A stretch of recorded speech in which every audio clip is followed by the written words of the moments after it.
Coming up, readings beyond the raffle and Theoryland-approved conjecture. Deep dive into the spells and scrolls of nerd culture. Absorb Stormlight. Hone sympathy. Harness Sayadar and Sayadine. This is Phantology.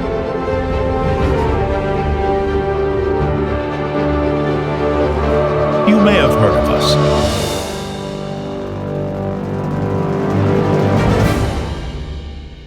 What is up, survivors of 2020? In this episode, Phantology is looking back at our predictions for the year of 2020, made at the beginning of the year. So blast from the past about 1 year ago. This is before COVID was a big thing that took over the world, before a lot of these big movie releases got delayed and TV show productions got delayed, and before a lot of the books that we talk about were released. So go ahead and listen and laugh and see how far off we were in our predictions, and also enjoy our discussions of what authors owe us as readers. The episode does include some minor spoilers for The Wheel of Time. We talk about the identity of the Dragon Reborn, which is just something in the first book or two of the series, depending on how astute of a reader you are. All right, go ahead and enjoy and let us know how far off we were in the episode and what you're looking forward to in 2021. Okay, welcome to another episode of Phantology. This is a continuation of our previous episode, the 2019 year in review, so another episode of Fantasy News. And today we're going to tell you what we're expecting in 2020, what TV, movies, books we're excited for, everything fantasy/nerd culture. And I have Josh and Jake on the line. Hey again, guys. Hello. Looking forward to it. Okay, so looking into 2020, we talked a bit about some MCU movies. I know Black Widow's on the horizon. What's the other one that's coming out soon? It's got a bunch of characters. I think Angelina Jolie and Jon Snow are in it. So we got Black Widow May 1st. The New Mutants is in the X-Men universe. I don't think it's fully tied into the MCU, but it's been delayed. It's had some production issues, but it's kind of like a horror flick. We got Morbius, July 31st, which starred Jared Leto. That's a movie? The vampire movie. Yeah. It's in the Sony Spider-Man universe. Yeah, and it has hints. And actually, I saw that in the trailer. It has the first Peter Parker, Tobey Maguire.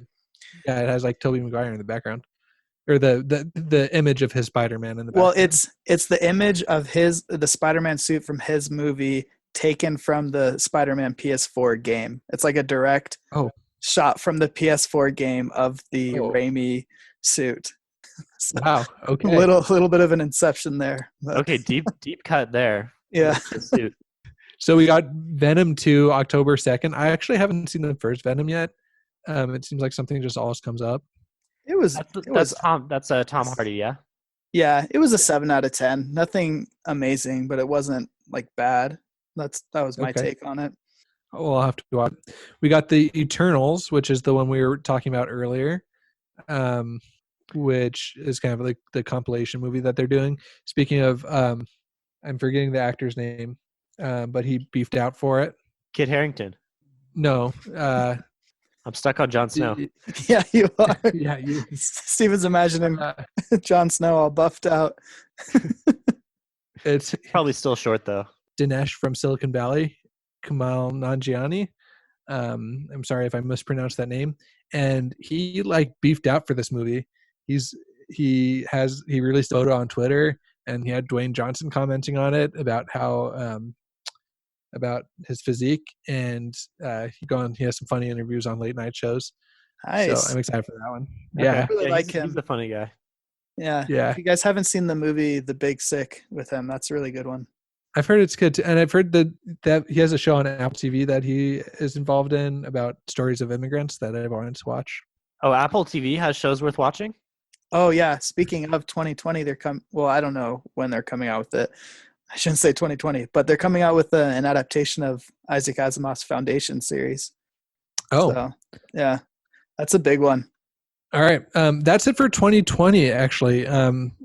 So there's some movies forecasted for 2021, but we can get to those later. I'm sure those dates might change around a bit, but we got a big year in Marvel movies this year. Personally, I mean, every year is a big year for Marvel movies, right? I'm excited for the Eternals because I feel like that might be the first glimpse at the new phase, whatever we're starting to set up. Yeah. Okay, so we talked about this a little in the 2019 recap, but Wheel of Time and Lord of the Rings, both in full production by Amazon. Jake, what is your level of excitement out of 10? Honestly, for both of these, 11 out of 10. More excited for Wheel of Time right now just because we already have an awesome trilogy of movies for Lord of the Rings adaptation, and then a mediocre one with the Hobbit trilogy. Yeah. But I'm so excited to finally see a worthy adaptation of Wheel of Time and not be stuck with Winter's Dragon for the rest of my life. Yeah, but, so if you are not familiar with the saga that is the Wheel of Time TV show adaptation, go do some research.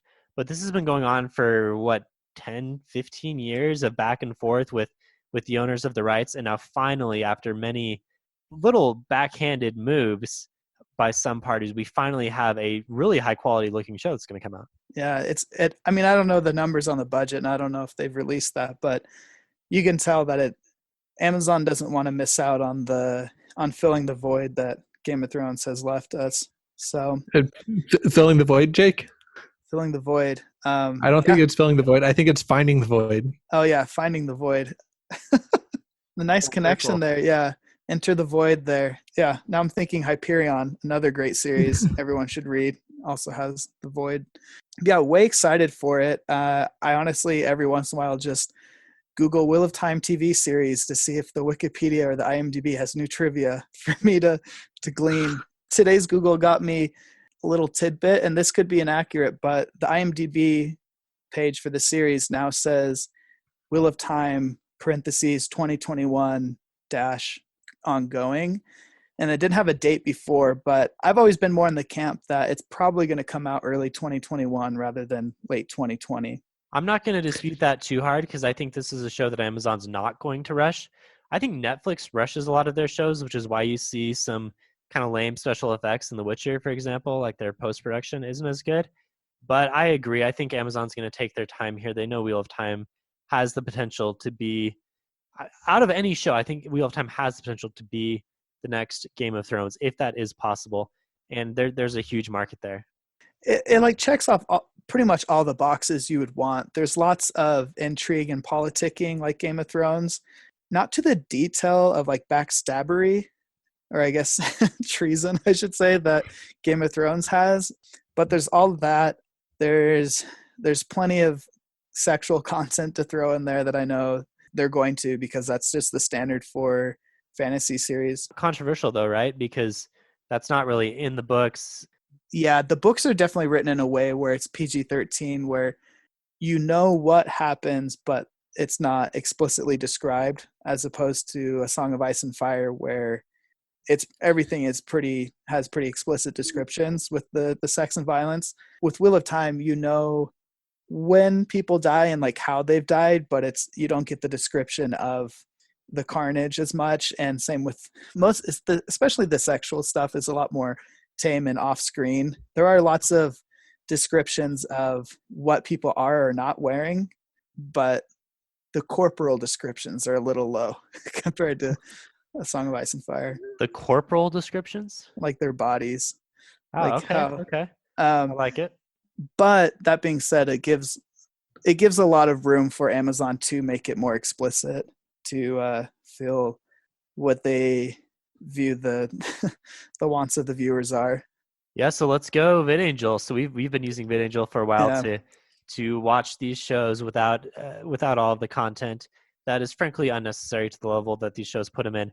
And we've always been saying like, hey, VidAngel, just stick around long enough to get through the end of Game of Thrones. And now that it's made it that way, it's like, okay, VidAngel, stick around long enough for Wheel of Time. Well, the nice thing, VidAngel's been having some legal troubles, but the nice thing with Wheel of Time being on Amazon is Amazon's been outside of all the legal troubles. So it looks like they don't offer service for Game of Thrones anymore because of HBO's relationship with Disney, I think, right? Something like Yeah. that. Yeah. Also, Sony, who is also producing The Wheel of Time, is also big into offering up, like they have all of their airplane editions of shows offered up on the Yeah. website. So I'm hoping that they stay true to the book. I know that they're going to add some stuff in. I'm gonna watch it. No shame. So let's see. In terms of casting, we have the big name attached to it is Rosamund Pike, who was amazing in Gone Girl, gave a stunning performance, and then a lot of smaller actors that are talented from the clips I've seen of them, but no other big names. So it's basically the same setup that Game of Thrones had, right? With Ned Stark. Yeah. I mean, I think that Game of Thrones did have other bigger British actors, that had been in other shows, but they had the big Ned Stark headliner. So, and of course, I meant Sean Bean when I said Ned Stark. Sean Bean in the no names. So the other controversial thing about Wheel of Time is the casting. We talked about the casting a little bit, but some have been critical of the diversity of the cast. We're seeing, for example, Perrin is black. He's probably not in the book. Yeah, in the books, I mean, the only thing that I'd say he isn't black in the books, or would infer that, is they say he has curly, I think a golden curly beard, or his hair was golden, something like that. But honestly, I don't really see that being a big deal. The only thing that was kind of inconsistent for me is I feel like Rand is supposed to stick out in the Two Rivers, which they did a good job doing. But then him and Matt look too similar in complexion. I feel like Matt should have been more similar to the rest of the Two Riverins. And I just pointed out Perrin because he came to mind. But a lot of the cast is just diversity all over the place, right?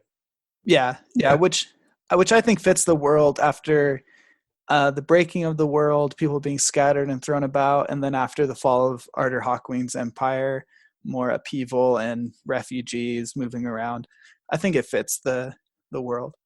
And also, there was supposed to be a little bit of tension of not knowing if Matt or Rand was the Dragon Reborn.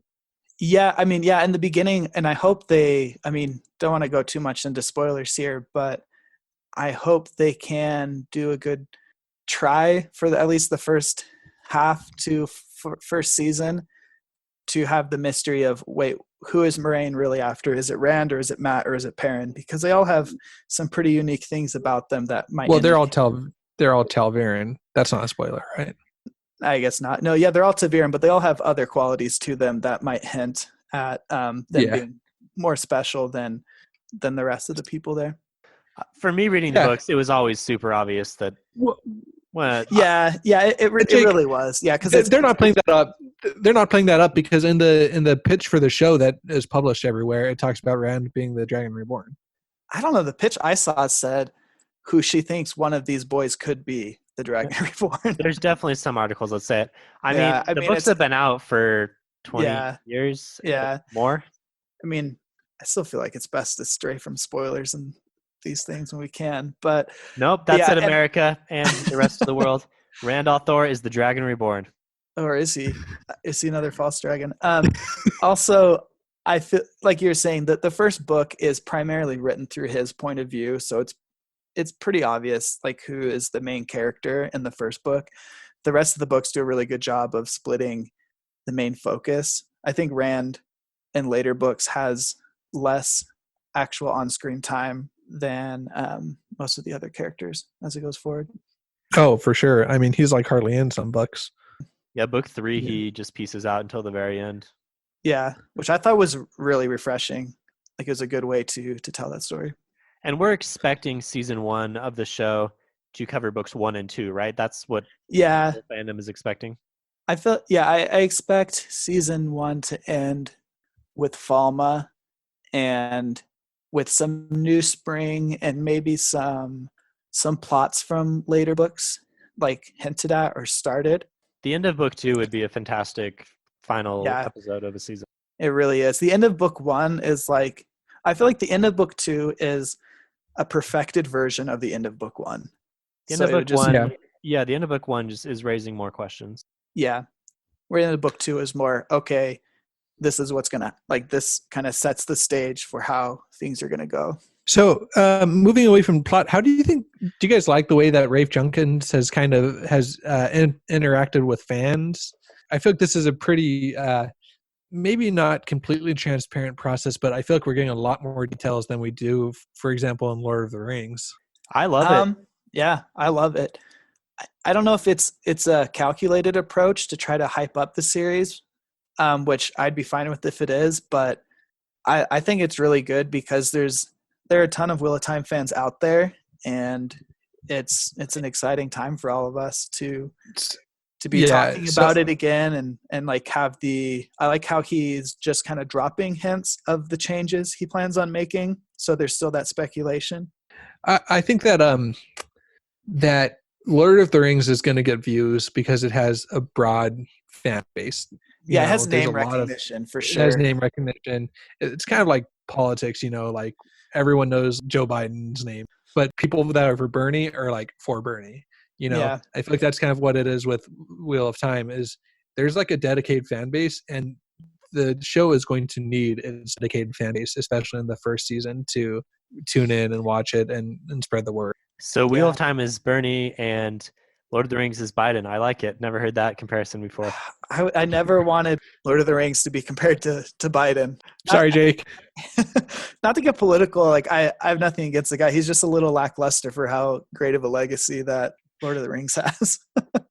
Anyway, talking about Rafe, I love how he's peeled back the curtain. It's like how Sanderson peels back the curtain on his writing process. I think it's really refreshing, and I don't see anything to lose by updating fans with a few snippets here or there. It gets the conversation started.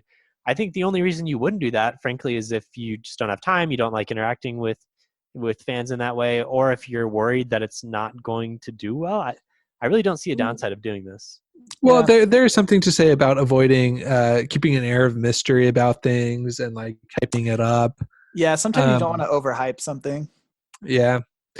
So I'm excited. I'm 10 out of 10 excited for Wheel of Time. I'm currently finishing up my latest reread of it. I'm on A Memory of Light. So last battle's about to begin. Oh, nice. 300-page chapter.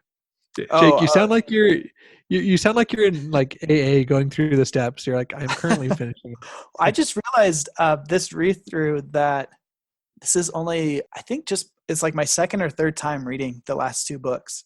I've read the other ones so many times because I would reread them whenever I was bored or whenever a new book came out. So starting at book 1, I've read that one so many times. And as the further down in the series, I've read them fewer and fewer times.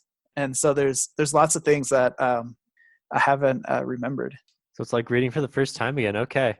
I'm Jake, and I am a Wheel of Time fan. Yeah. No, fanatic. So here's my question. So we talked about a little bit privately. We've talked about if we think the show is going to drop all at once or if it's going to be episodic week by week. Let's say it does indeed follow Amazon's plan and drops all at once, and it drops on like a Thursday. Are you taking Friday off work and watching the show all the way through? No. I'm probably staying up Thursday night and then going to work Friday. That's probably there's not enough hours. What if these shows are an hour 20 minutes? I'll watch what I can, do my work, take my lunch breaks, and keep at it. Probably. How many lunch breaks do you have? I guess it's one day. Yeah, just my lunch break. You're like a hobbit. Yeah. So you're gonna suffer through the show. That's your plan. You're gonna suffer as you watch the show. I'm enjoying it. I'm fully on 1, maybe 2 episodes a day. I'm taking Friday off work and watching it. That's my plan. Honestly, I don't know. It depends. Sometimes with these things, I can have like great self-control and just do a few episodes at a time. That's what I did when Stranger Things season 3 came out. Just because life was busy and I was like, you know what, this is fine. I can do that. But it depends. If I don't have much going on, I can easily justify just dumping all my time and energy into watching the show. All right, I'm gonna start working on you. By the time it comes out, you'll be over at my place watching the show with me. Honestly, if I can convince Emily to watch it with me, then we'll take our time. So the question is, do I buy a plane ticket, or do we all meet in Vegas at Ben's house? Man, and just shut ourselves away. Man, way to call out where Ben lives.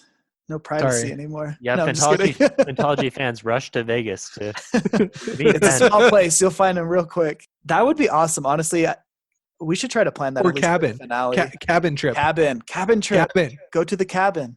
Emily And then hates it when I call it the cabin. We have to. So we're gonna work in reviews, right? Are we gonna do one review an episode? Maybe Dude, this is just one at the end. We could all do it together. It'd be fantastic. This is what we do, guys. Just let's plan a cabin trip that weekend. Let's go up. Let's just binge watch. We can watch maybe 2-3 episodes at a time, record reviews, and bust this thing out. All right, there it is. We're doing it. Join our Discord for an invite to the cabin for a watch party with us. Yeah, everyone's invited. We can live stream this thing. Yeah. We'll be big by then. Okay, so moving off Wheel of Time, we talked a little about Lord of the Rings. Honestly, I don't know much about the show. Like, they've announced some actors. None of them are people I know. It's really hush-hush. So this is why I say I like how Rafe's peeled back the curtain, because we have a lot to talk about on Wheel of Time. I'm not that excited about Lord of the Rings. I'm for sure going to watch it, but I don't know anything about it. Honestly, I think they're still in the I feel like they still are in the writing phase, because all they've released is that it has to do with the Second Age, and that it isn't a story that's been told before. And there's a lot of time to fill in there. So like it could be anything. And I think they're still trying to piece that together and figure out how they probably want the series to last a bit of time. I don't know if they want to do anything like Marvel with it, where it's this huge extended thing, but I feel like they're still in the planning phase. Hopefully they take their time on it.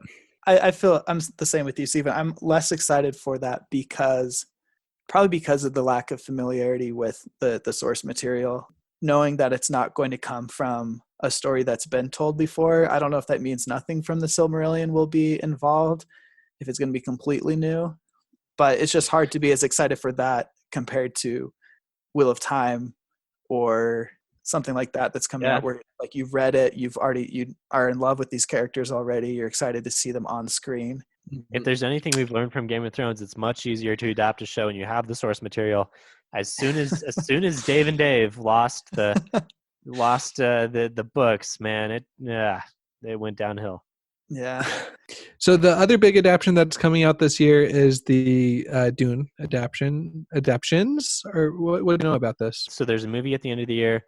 There's a TV show, something about like Dune, the Sisterhood, that we don't know anything about at all. There's a bunch of big name actors attached to the movie, though. Have you guys read the book? No, I haven't. I didn't finish it. I think I got like halfway through it, but I want to go back and finish it. Ryan did not like it. I loved it. It's more fantasy, honestly, than it is sci-fi. Like, it takes place on another planet, but it's basically fantasy in the way it's set up. There's this sisterhood that are basically like Aes Sedai, kind of. And so I assume the show is going to just kind of delve more into their backstory, because you get a little bit of it in the book, but it isn't like a look inside the White Tower as you would in The Wheel of Time. I really liked it. It's like a Shakespearean sci-fi fantasy tale. Lots of intrigue and plots and subplots. I'm down to read it before the movie comes out. It's a quick read too. I feel like it's like 300 or 400 pages. Names attached to it, I think we have Oscar Isaac, Jason Momoa, Khal Drogo, and Aquaman. I think there were a couple more too, so some big names there. I guess we're expecting the movie to be pretty good. Okay, so moving off TV and movies, let's talk about books this year. So this is a big year. We have finally a new Dresden Files. It's been since 2015. So book 16 Peace Talks is coming out in July, and we actually just covered book 1, Stormfront of Dresden Files, and we'll keep on reading through those in preparation. We have Rhythm of War, the most anticipated book of the year for me. Yeah, that's what I'm most excited about. And then we have a new Poppy War book. Josh has read that and recommends that series.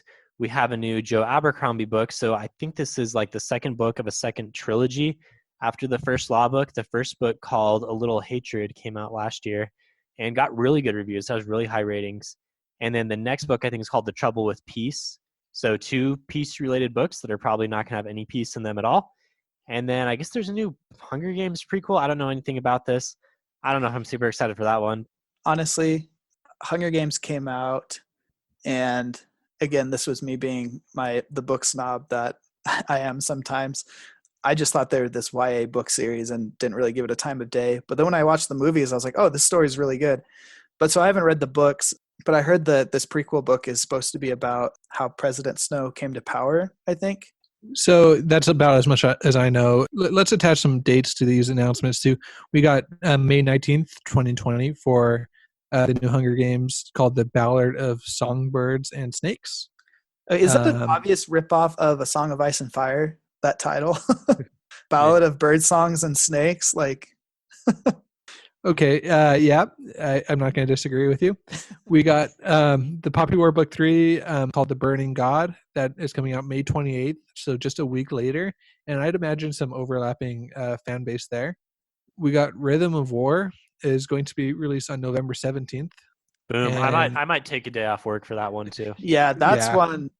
I hope he does the thing he did for Oathbringer, where the months up to it he released like a third of the book by the time the book was officially out. Unfortunately, it was the most boring part of the book, but it was cool. Yeah. I mean, it was a good way to do that, like, because it keeps you excited waiting for the next chapter, and then by the time the book comes out, you jump into the meat. So, and then we got Peace Talks coming out July 14th. We got a little bit of a wait until books start coming out, but once they start coming out, they're gonna pour. So I'm excited. Joe Abercrombie book, The Trouble with Peace, he just tweeted that out yesterday, actually. That's a September release, but I didn't see a date attached to it. So I know we are probably forgetting books coming out this year. If we are, please tweet at us or join our Discord. We want to hear new and exciting books, and we are open to reading new and exciting authors. Okay, now as we close here, let's talk about 3 other books that every year we anticipate the release of, and we have never seen them come out to date. The books are Winds of Winter by George R. R. Martin, Doors of Stone by Patrick Rothfuss, and The Thorn of Emberlane by Scott Lynch. And we've been waiting for each of these books. I'll give Scott Lynch a little bit of a pass. I think he came out with his most recent book maybe like 2013 or 14. So, I mean, 6 or 7 years, that's not quite as long. But Winds of Winter and Doors of Stone, we have not seen an entry in these series since 2011, 9 years ago. Are they going to come out this year? So here's a conversation that we had on Discord, kind of a hot topic, is what responsibilities do authors have and what expectations are proper for fans to have? I think that's what it boils down to. Yeah, I don't know. I think it's totally fine to be anxiously anticipating a book and to be disappointed when projected deadlines aren't met. Like an author says they expect to have the book out in 2015 and it's 2017 and you Google it and Amazon still says this book is to be released in 2015. Like that's pretty disappointing. But that being said, it really bothers me when fans see Patrick Rothfuss or George R. R. Martin doing other projects and then they say, hey, stop doing that. Make this art for me. Make this work like this book for me. Serve my needs. It's like, I was thinking about this analogy. It's like the books that the authors write, the fans are like Golem, and to them the books are the ring, and they get obsessed with it and it takes over them and they become these toxic fans where all they want is more of the ring. First of all, like, it's not like it's a Lego set with these instructions that you just put together and there you go, there's your sequel. That's perfect.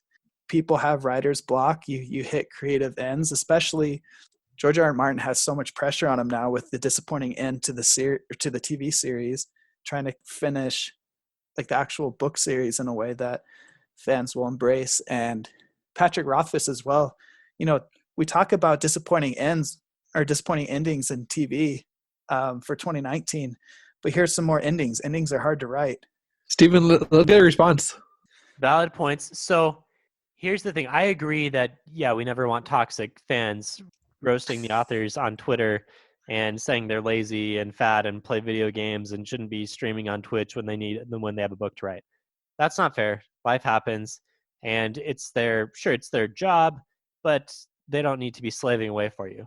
So yes, 100% agree there. However, I do think they have there's a bit of a contract with their fans, right? The fans have bought the books, the fans enjoy the books, and they would like to see the books written. So I think there is some expectation if you're going to release a book and take in a bunch of money and be a public figure that you should get to work.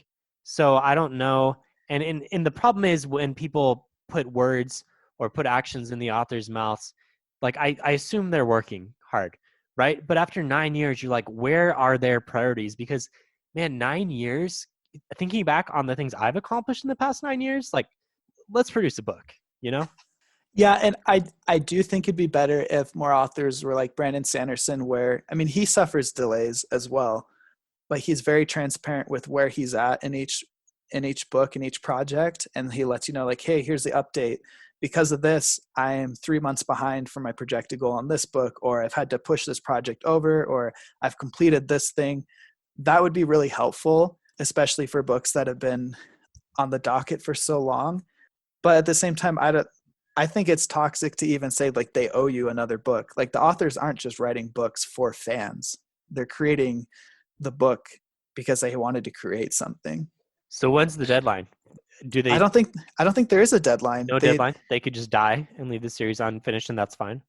It's disappointing, and I had hoped that if they knew they were going to die, that they would take the necessary steps to try to figure it out so someone else could finish it, like the Wheel of Time. But I mean, like I said, it's not like a set of Legos with instructions for this is just how you finish it.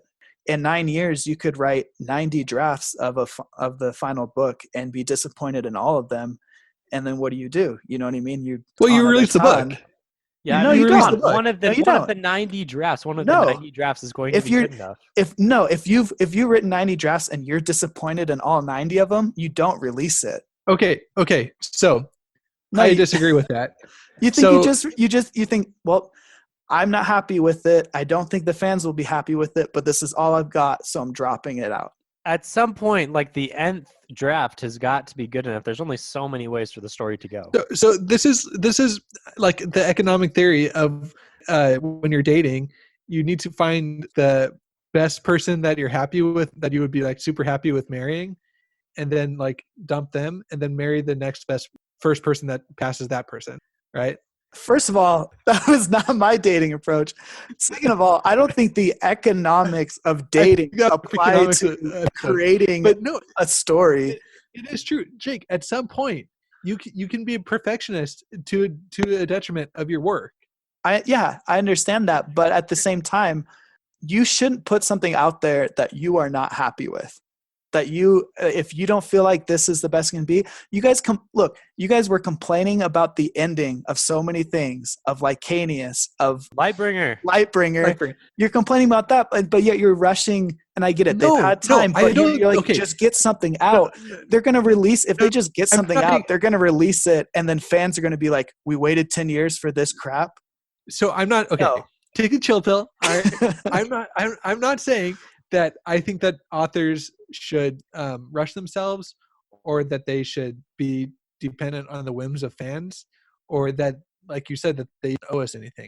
I think that fans should be supportive and should be anxiously awaiting and be encouraging and not be toxic at all.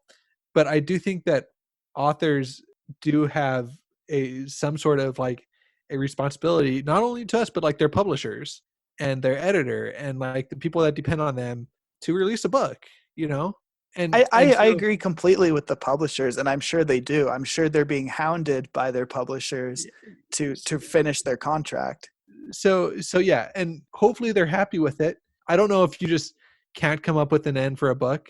I don't know what happens. I say you wait until you find something you're satisfied with. Patrick Rothfuss has so much he needs to fit in. It's like Game of Thrones final season. There's so much he needs to fit into this third book. Then you say, I'm not going to make it 3 books. Yeah, then you say, write another book. Then you say, I'll write it and then I'll start another series. So you're going from demanding 1 book from him to demanding 2 books? Demanding something. No, it's not. First of all, it's not demanding anything. It's. I think you can find a way inside yourself to like fulfill this kind of social contract that you've made with you. Yeah, I get that. Like I said, I understand fans. Like I am sad and I am like frustrated that the Doors of Stone isn't out yet. Less so with Winds of Winter, probably because we got an ending to Game of Thrones and the TV show. And it's all about expectation too. If you just went and said, look guys, like this might not have an end. I might not be able to come up with it. And you know who's a good example of this is Stephen King. He at multiple times has freely admitted to everyone, to his publisher, to fans, that he did not know how the Dark Tower was going to end.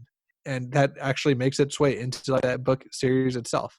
And he was upfront and honest about it, and good on him. And if then it wouldn't have ended well, or if he would have never finished it, then at least people knew that. I agree with you on that. I agree with that. They should be more upfront. I agree they should be more transparent and give regular updates for how things are going. But I don't feel like they haven't been honest with it. Patrick Rothfuss has said he's had a draft of Doors of Stone various times finished, and it hasn't been up to his standards. So he's let people know, like, he knows how it's ending. He just, he's trying to get there with it. I mean, it'd be better if he could say like what he's working on, but also if you're beating your head against something and people are constantly hounding you on it, you don't want to be like, you don't want to respond to every Twitter question. And I don't think so either. So, and I'm not saying that he should just release that draft that he has, but I think that personally, like a strategy, you might say, I'm going to give myself till 2025, and I'm going to take 2024 and look at all the endings I have and pick the best one and publish it. No, yeah, I agree. There should be some sort of update given just for personal accountability in that matter. Yeah. So George R.R. Martin told fans that they could lock him up in a shack if he didn't have it out by mid-year, right? But I think he's already gone back on that one. He's not in the shack. No, fans have not locked him up. I think he is still a free man. Hopefully still at large. Okay, so hopefully you've enjoyed that little debate. We're excited for a lot of things in 2020. Let's just say one more time, do not be toxic. Do not be insulting these authors that are trying to give, you can have opinions about like how they should write or whatever, but do not be like insulting these people on Twitter or like harassing them at Comic-Con or whatever. Like just be a good person and just be like the Ogiers and the Ents. Don't be hasty. Don't. All right, Phantology Podcast recommends being a good person. And on that note, we will see you next time. Actually, we're gonna try to do fantasy news throughout the year. So now that we've got all this big stuff out of the way, we'll do more monthly updates on things we're excited for and the new smaller details. So until next time, see you later. See ya. Peace.